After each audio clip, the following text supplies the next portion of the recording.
Hello, thank you for joining me today. We're going to talk about technology adoption and we're going to talk about what that looks like for our site. So thank you for joining us today, Kaiser staff. Okay, I wanted to start by sharing Rogers Innovation Adoption Curve because it gives us all of the different types of all the different groups that we might work with when implementing a technology adoption. And I like that it has, innovator, early adopters, early majority, and the majority and laggards. But it also kind of gives us a visual of where each of the groups might land.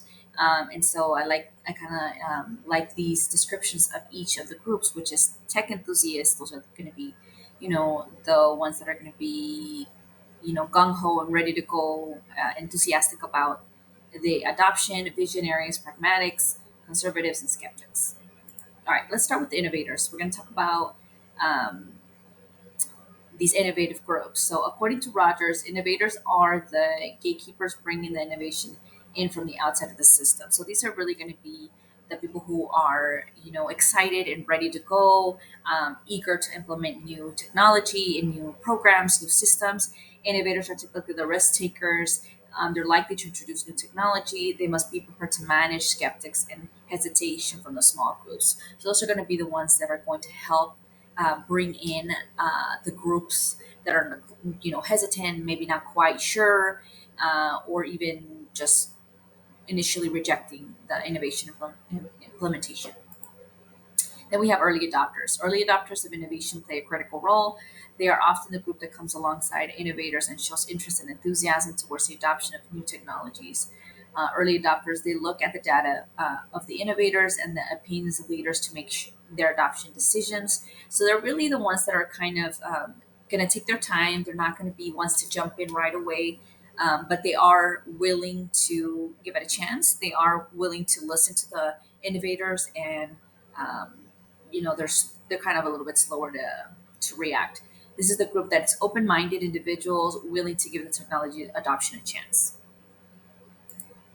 Early majorities. So early majority consists of the large group of larger social group that is influential, but not typically in leadership roles. So these are kind of the ones that work hard, but not necessarily, and are eager to adapt the technology, but they're not necessarily in the leadership roles.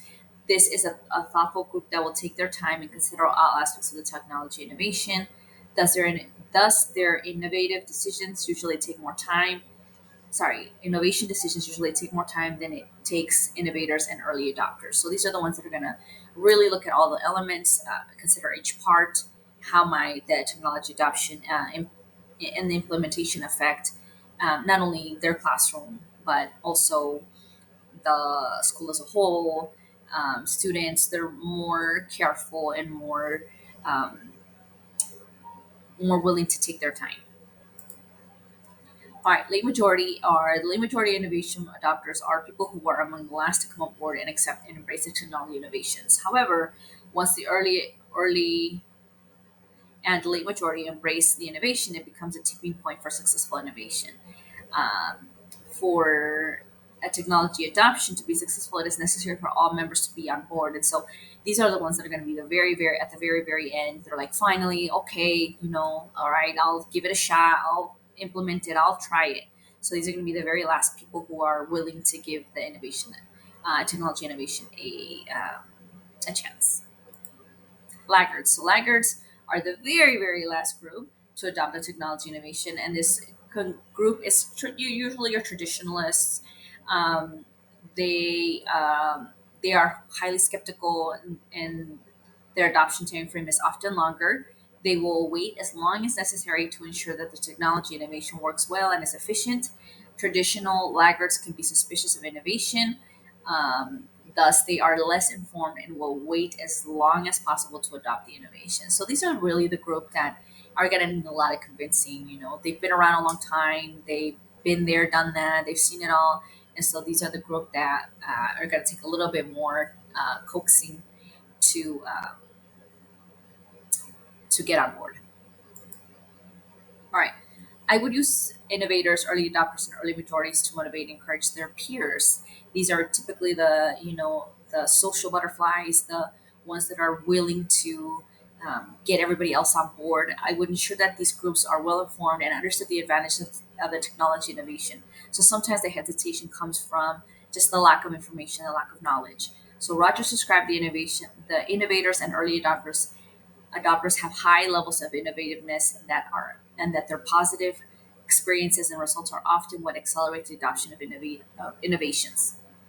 The positivity of the early adopters will encourage others who may be more reluctant, and late adopters and laggards are more likely to gain confidence from innovators versus administrators. So these are your peers. These are the innovators are going to be the early adopters or a majority. They're going to be the ones that are going to, the innovators, the very first ones to come on board, early adopters and early majority, kind of like the next groups that come on board. And so kind of harnessing their positivity, their experience, their social skills. That's going to kind of help with the rest of the groups that are hesitant and really are going to wait to the very last minute. So Christ used his disciples to help him in his ministry. So I always kind of think of how would Jesus deal with these types of people who can honestly have a lot of skills, have these skills to bring people along, who are the ones that are going to plan and prepare and be excited and motivated. And I believe that the disciples can be referred to as the early adopters of the faith. They were sent by Jesus and to help disseminate the message of the good news. And so that's kind of that's kind of how I relate um, these groups and how I think Jesus would use them. Working with like majority and laggards would require patience and empathy. Many laggards to technology innovations are hesitant for a reason. It's important to understand that sometimes their hesitation may be warranted since they have been around a long time to see many changes come and go, and there is wisdom in considering all facets of technology adoption. So they've been there, done that, they've seen it all. While here on earth, Christ did many things his disciples did not fully understand. However, he said to them, "You do not realize now what I am doing, but later you will understand." And I kind of think that's where we can kind of relate that with our laggards. Those that are going to take more time and patience to convince and to just show them the benefits of that technology adoption. It will take patience and time to convince these laggards. It may take more positive results to increase the perceived relative advantage enough to convince the majority and laggards to adopt an innovation. So these are just people that we need to be patient with. And I believe Jesus would want us to work with these people. He would want us to bring them into the fold slowly, to just patiently and empathetically explain why the technology adoption is necessary and beneficial to our school system. It is important to lead a system in the way that models Christ because we should represent God's love wherever we go, no matter what we're doing, whether we're in a position of leadership, whether we're in a position of adoption, where we're the ones that are going to implement the innovation. We've been called to love, no matter what we're doing, where we're going, what position we have. God gave every person a sorry. God gave everybody specific gifts. We have different gifts according to the grace given to each of us. And so, not all of us are leaders. Not all of us are speakers. Not all of us are, comfortable in certain roles. And so, if we are being put in this position where we have to go out of our comfort zone, I think, we have to deal with these people empathetically and with compassion.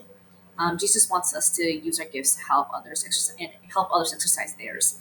If we are given the gifts of leadership, then we have that responsibility to lead well. And so, leading well means, being patient, answering the same questions over and over, and just really having a heart for these people who have been around for a really long time, are hesitant to adopt innovations because they've seen things come and go by the wayside. And so we really I think we all have the same goal, it, especially in the school systems, we all have the same goal to serve our students, to serve our parents, to serve the parents of our communities. And so I really believe that Christ would want us to lead in love, no matter what position we are in. Okay, so here are my references. And so thank you so much for spending this time with me. I appreciate you taking the time to consider these topics with me.